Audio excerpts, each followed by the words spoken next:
What's fascinating about Mark Hollis is that the longer he's been out of the public spotlight, the more interest there has been. My name is Ben Wardle and I'm the writer of Mark Hollis, A Perfect Silence. I'm a music business lecturer and a freelance writer, and I used to be an A&R man. I had an epiphany when I bought Spirit of Eden on cassette, and it was a revelation from particularly the opening track, The Rainbow. I went back and explored some of the earlier stuff and began through that prism of Spirit of Eden to enjoy that too. And then as a young talent scout at East West Records, around the same time, there was a fellow A&R person there who was also a big fan. He had amassed quite a lot of documents and ephemera from Mark Hollis and Talk Talk, because he had ended up working with Hollis. That was another reason that I felt that perhaps it would be a doable thing to write a biography of Mark Hollis. There is an incredible amount of interest in Mark. Why is that? Why was there perhaps not as much interest, particularly in the period when Mark was releasing the records that are now so fated? Well, that's something that I explore in the book, but I think it does really have a lot to do with the way that the internet has allowed people to connect over a shared love of someone's music. I'd never written a biography before. I've written other books, but this was the first time I'd ever written an entire life of someone else. So in that respect, it was a challenge. It was the pandemic as well, which I thought might be a hindrance. I would have loved to have had the opportunity to, drive out to Southend or to hang out outside the loft apartments that used to be Wessex Studios in Highbury.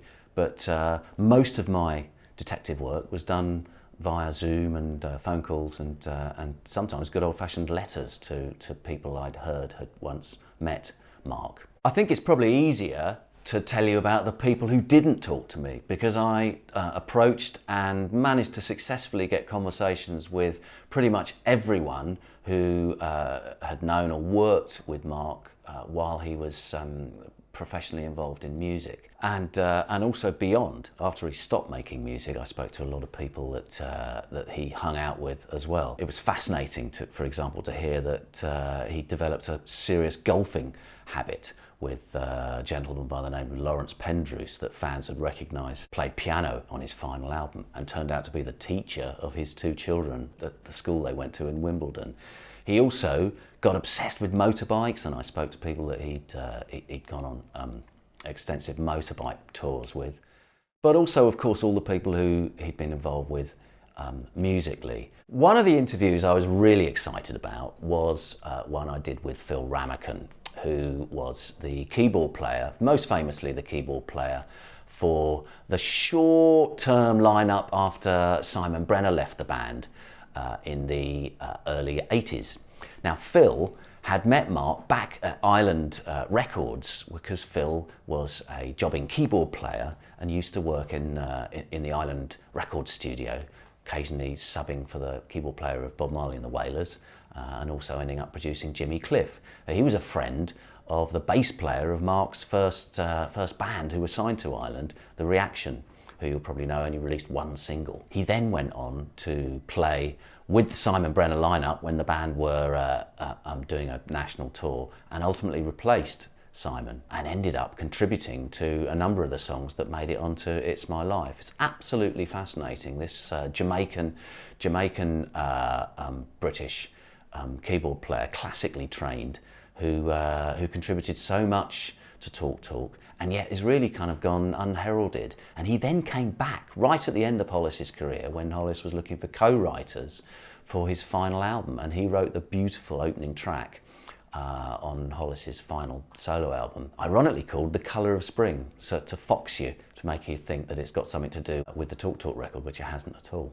But yeah, fascinating nonetheless. I spoke to a lot of people who had worked with Hollis, and they all said that he was an incredible mixture of cheeky, comedic chappie who was always up for a joke and was always taking the mickey, and then incredible intensity and sometimes quite demanding and difficult to work with. From everyone I interviewed and from the reactions to this book, it's become apparent that there is a growing community of people who are fascinated by Mark Hollis.